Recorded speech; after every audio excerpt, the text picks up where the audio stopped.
Hello there. Hello there. I'm trying to check and see if I'm actually streaming. Okay, so now I'm in OBS. So that kind of gives me a monitor because in Facebook Live I don't see myself on the monitor. Streaming, let's see if this will let. No, that one says no, but I'm pretty sure I'm streaming. So, hello, hello, hello, and welcome to the Vegans Beef Facebook Live edition. Yes, so today's beef is it's targeted at employers, or that's who this pertains to. It pertains to this new trend, and in Portland, Oregon, where else? Well, it could be all over the country as well, because the United States is like that. But these employers that are announcing these minority groups and movements that they support. And see, I did my dissertation, my doctoral dissertation on this. It was called The Effect of Person CEO Value Congruence on Organizational Commitment. And so it's got to do with this trend of organizations um, publicly discussing and stating their political uh, stances, I guess you could say, their political positions, and how this could possibly affect employees. Now, right now, we have a very competitive work. Um, what is it? Kind of a work environment. Well, I guess work environment where employers are competing to get the best human capital, the most productive, and people who could really bring value to the organization and serve the stakeholders, right? So anyway, I wanted to talk a little bit about this job that I applied for not too long ago. And I talked about it a little bit before. But what I wanted to say was I found this position on one of the websites geared toward people who do not want to be forced into taking the vaccine and ongoing booster shots, which are actually refinements. And I did a Facebook, not a, I'm sorry, a YouTube discussion on that, and I did two versions, and YouTube removed one of them. So obviously there was some, uh, what do I want to say? There were some words, I guess you want to say, dialogue that didn't jibe, and they told me that I was disputing the HW, I'm sorry, the OHW, word salad already starting. And I wasn't disputing anyone. I don't even know you know, WHO, World Health Organization, I don't even know what they said. So how can I dispute them? Anyway, that's another discussion. So getting back to these employers, it's this employer uh, is announcing that they um, support the LGBTQ community and Black Lives Matter. And I'm wondering what LGBTQ has to do with applying for a job and with an employer, because it's the law, first of all, that you have to treat all of your employees equally. So by making the statement that you're LGBTQ friendly or whatever they're trying to convey, that's actually discriminatory because they're insinuating basically that this is one of the preferred groups. And so, does that mean that They don't support, like, say, Jewish employees, Muslim employees, disabled employees, Asian employees, people who, Republicans. They're making these statements, and this stuff is coming from HR. And HR should know better than this. I've been applying for jobs, I've studied HR all the way from one side to the other.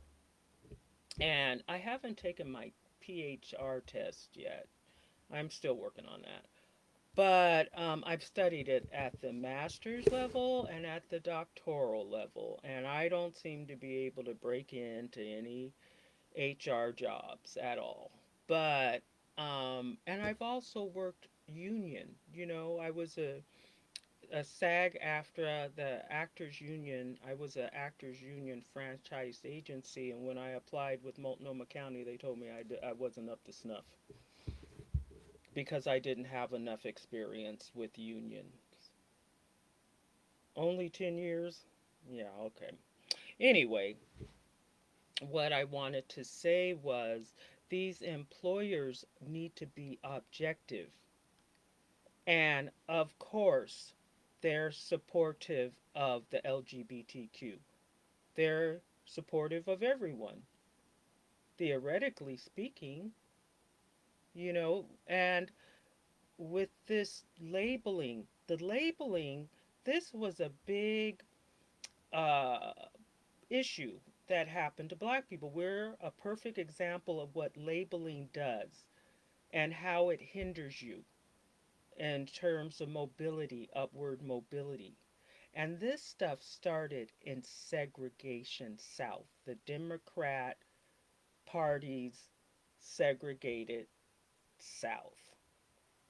And actually, the segregation wasn't just in the South. Everybody thinks they run and say, "Oh, the South is so bad and everything," and don't do that. It's no, it doesn't really work like that. Anyway, so this labeling today, you're labeling people LGBTQ TA, that's in. How about WYX10 divided by 32 times 50 to the 10th power? Yeah, because it's just going to keep going. It's just going to keep going. And I am wondering why people are allowing themselves to be grouped and categorized. That is segregation. That's from the days of Jim Crow. Okay, so this is Jim Crow. And people who accept these labels are not, they're just part of the problem. Truly, part of the problem. It's a big problem with the black community because there is no black community. There are black people in the United States. I am not part of any monolith. But when people talk about the black community and the black votes and the da da da, they're talking about a monolith. They're talking about a group of people who think the same, who talk the same, who live in the same segregated area mentally and physically. You see, Kanye West had a point. He had a point. And it's just too bad people don't listen to him and Candace Owens and Diamond and Silk and oh, what are my friends? The twins, and then I have my other friend who he does his shows. How can I? He has dreads. He's light skinned and he has dreads. Oh, it'll come back. Anyway, the conservative blacks. And I don't care. I do not care. You don't come to me and say, somebody tried to call me Candace Owen. Thank you. Thank you. Finally, a person with some cotton picking sense. You know? Gee. But anyway, no, there is not a black community. There is a black culture. There's a black culture. There's things that only black people understand and get and this this and that and the other, but we're not a monolith. Get used to it. Uh huh. Yeah, I can go into how some of these liberals have talked to me and told me how I should be thinking and how I should be acting. Hmm. That's all about Jim Crow. It's all back to Jim Crow. And so this LGBTQ labeling is really degrading in my mind because basically what they're saying are people with sexual disorders, the sexual deviants. They're not Americans. They're not normal Americans like us, the people who created the labels. Okay? They're not like us. You see, they have a deviant. There's something that's in terms of their sexuality, it's it's different, it's different. It's not. Well, what does that have to do with the price of tea in China? What a person does in their private residence. It has nothing to do with nobody.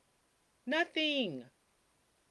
What does a transitioned female to male and a gay male bear have in common? And they're labeled under the same thing, sexual deviancy. That's what they're saying. Obviously, they don't see these people as the American human beings and American citizens that they are. Just like the next person.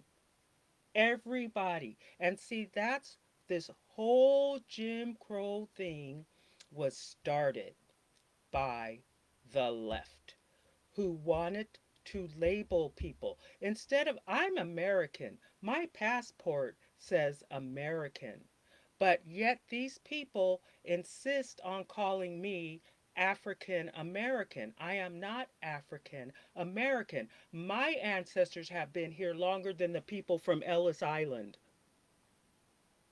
Okay, we were among the first immigrants, and however you wanted to, you know, call it slaves, whatever, forced, human, chattel. We were immigrants. That's what you call immigration. It might have been forced, but it was immigration. Okay, so we were among the first immigrants here. And every time they brought more immigrants, it made it worse for us. You see, because instead of once slavery, now I'm kind of digressing. I'm going to get back to where I was going. After slavery ended, the jobs theoretically should have been like the labor jobs. Okay, at first, theoretically should have gone to the freed blacks. Okay, but and then all the early immigrants who were coming, because there were other immigrants coming, I think from Russia, and people were China, and different, wherever, all over the world, people were like, I want to go to this new land. So all of the people who were here first really should have had first dibs at the jobs. But see, what they do is they bring in more and more, and then that creates competition. And then the competition creates crisis among all of these immigrant groups. Fast forward to this illegal stuff. The illegal immigrants, they're using these people. They're using them. They're being used. And they're talking about that blacks and illegals are competing for the same jobs. That's Jim Crow talk. I have a doctorate degree. I have a double master's degree. I am not competing for jobs against illegal immigrants. And I'm not trying to brag, but please, it is just so insulting to have to watch the news, the media, and listen to this stuff. But anyway, let me get back. You know, so these employees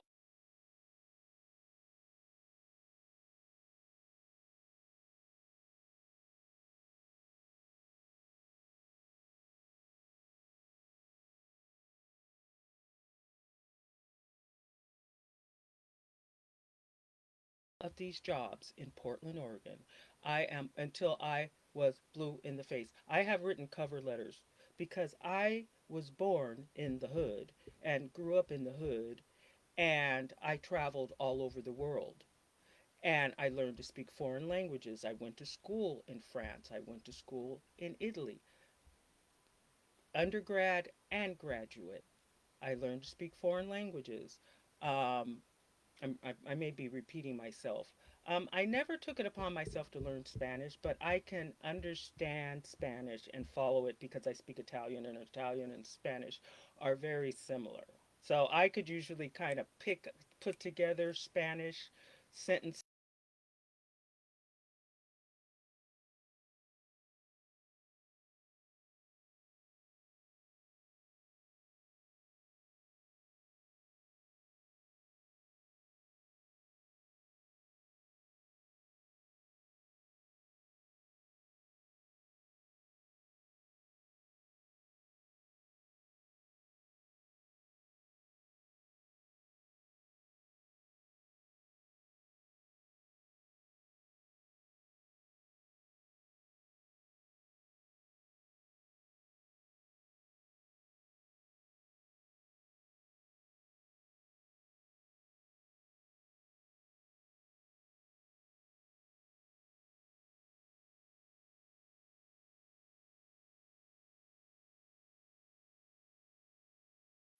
This and that and the other when the we don't have an official language, but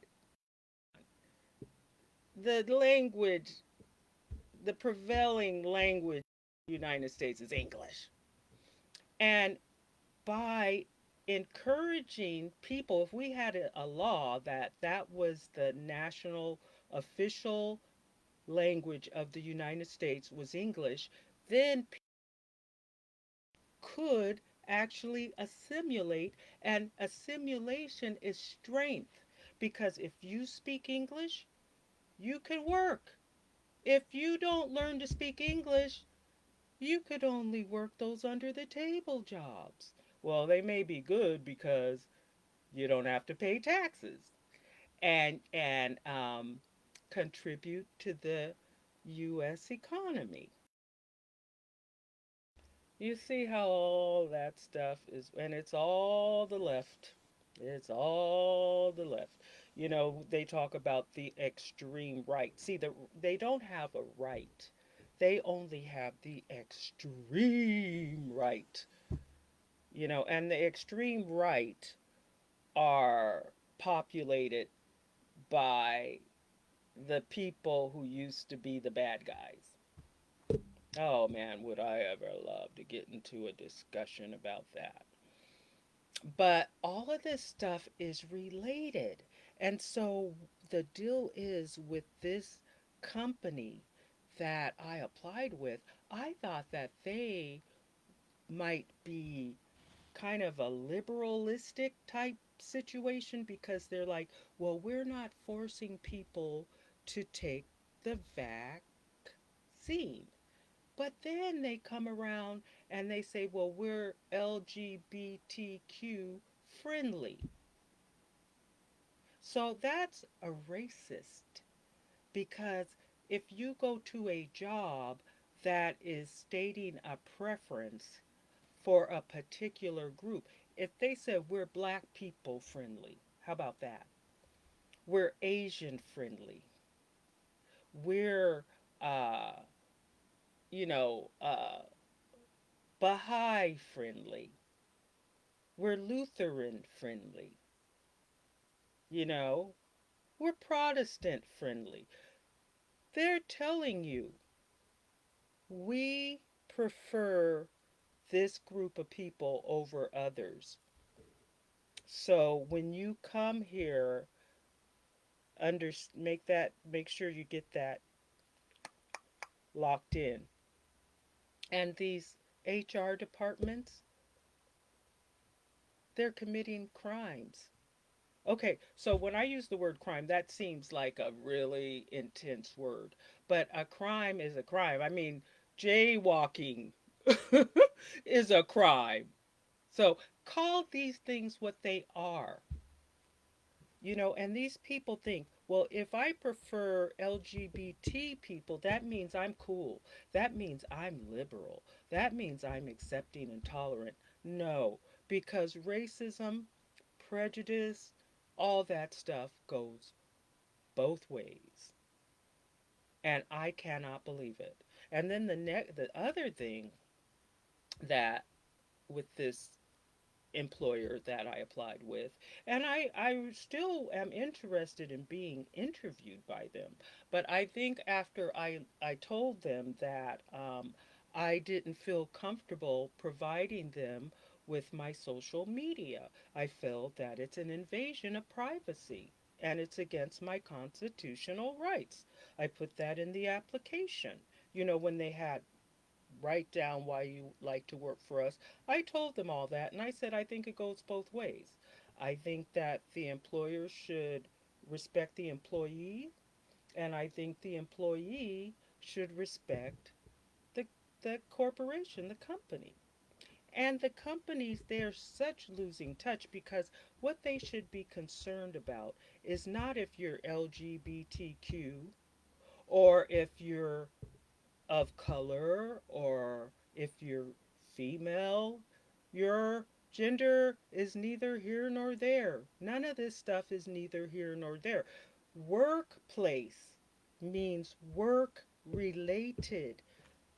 Your work history, your experience, your education, your training, your certifications, you know, your testing, these things.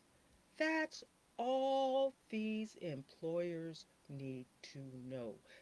And we're talking at the application stage. So this is one of my other fears is at the application stage, they should want only your work background information that's related, as less demographic information as possible, because they should be objectively looking at a person or looking at a person's potential.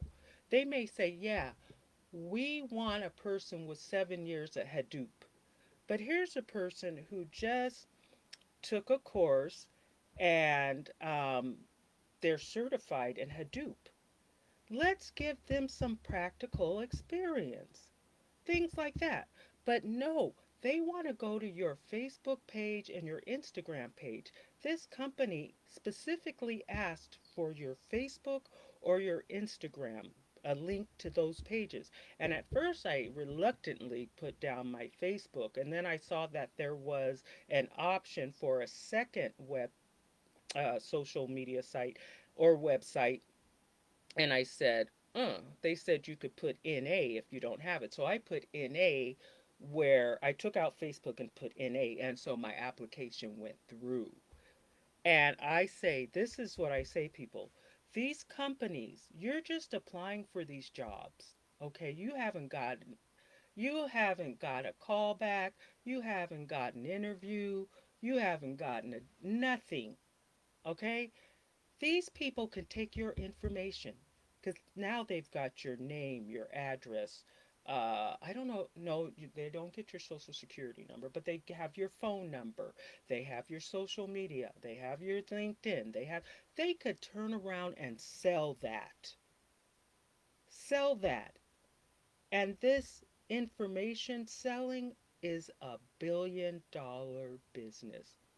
So they could take this information and then they have, on top of that, your social media.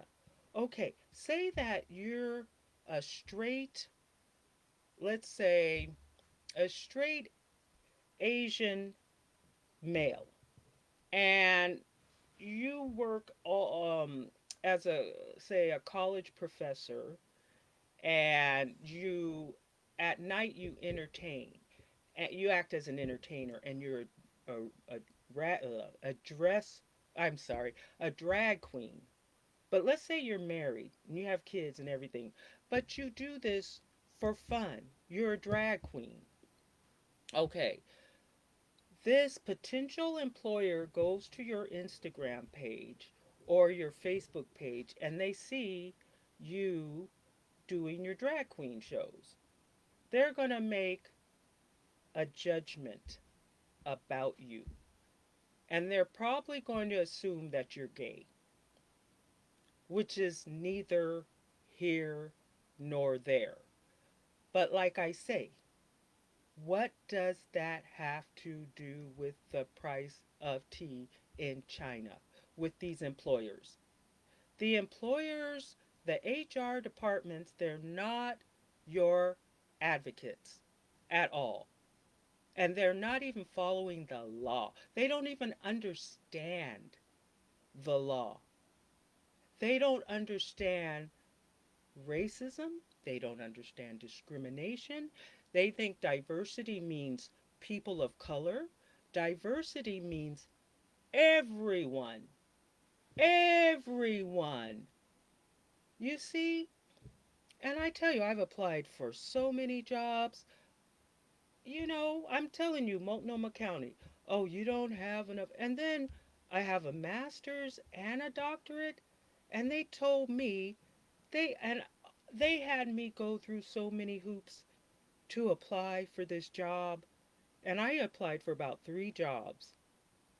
And it's so exhausting, the cover letters and contact. You have to contact a specific person, like in the I think it's, what is it called, Monday. Mm, the that HR software that you apply for jobs through. And so it's so many tricks and things in there. Like, you have to make sure your uh, you send your resume through the website, but you also need to send it directly to the recruiter. And most people don't know this, but there was this person with Multnomah County who was like guiding me through and saying, you have to do this and you have to do that, or your case won't be. And the recruiter is this young 20 something year old person. I apply for all these jobs, and it just comes back saying, you don't even have the uh, preliminary qualifications. It's just craziness, craziness here. And I feel like I'm going to officially give up looking for work.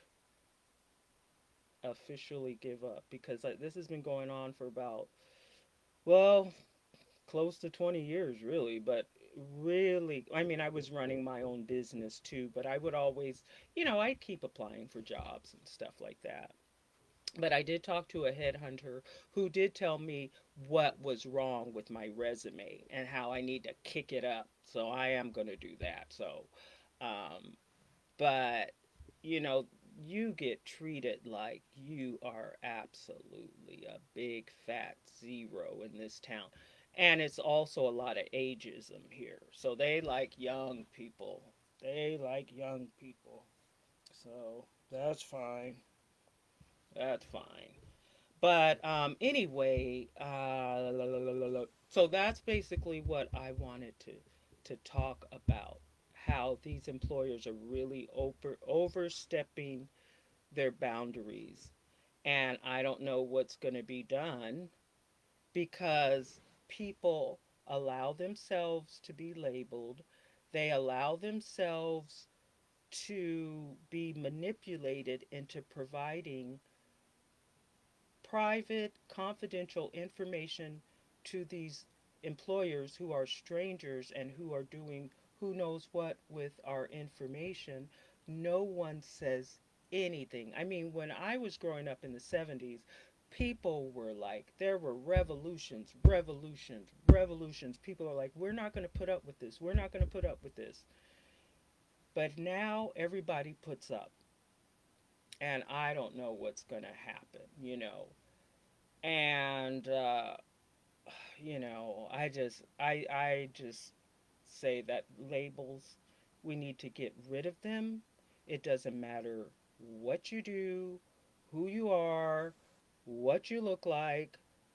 We're here on Earth, and we have to assume some kind of uh, form, human form, or you're just going to be walking around invisible and we'll all be bumping into each other, you know? But these employers, they are just. And all those people employed with their jobs. Oh well, I'll make my own opportunity. I will make my own opportunity. No thanks to none of these employers in Portland, Oregon. And yeah, they tell you when you complain, oh, well, it's obviously you. You're the problem. Well, guess what? Why wasn't I the problem when I was living in Europe? Hmm. And now, you come back, and then all this, and that happens, and you're stuck. Stuck. Oh gosh. Oh, oh my goodness. Oh, well, anyway, I would like some dialogue. I wish some people did comment, but people don't really comment anymore. People liked on Facebook when I used to trash the Democrat Party, when I would trash them. You know what I mean? And just stamp them out. But now I'm just kind of like, well, yeah, I don't really care about politics too much. I never really did. I just thought it was hilarious to support Trump when nobody else was because I don't do what everybody else does. And he was an outsider. He didn't belong. And I'm a kind of an outsider. I don't belong. So I could relate to all the bullying and mobbing that he went through. And even though he brought a lot of that stuff on himself, he was bullied and he was mobbed. And he is a strong person, a resilient person. So, whatever the case may be, I'm not emotionally, you know, focused on the situation one way or another. I mean, there's people who will cry and rant and and I hate him and he lies and blah, blah. And you ask, well, what did he lie about? Everything. Oh, okay. Well, that's a good answer. Good answer. Oh, but that you see, it's called intolerance, and intolerance works both ways. So that's just a little bit of fruit for thought. Okay, well, I'm gonna run on out of here. I didn't touch on everything that I did in the first take, but I will get back to it because I always got something to say and complain about. You know me. But anyway, I do enjoy talking, and I like to debate. That was one of my favorite courses in high school, and so I'm a oh boy, I'm a good debater. I'm a good debater. So I'm waiting for my match. Yes, I am. Okay, well, I'm gonna let you all go. Nice connecting, and um, until next time, we will chat again.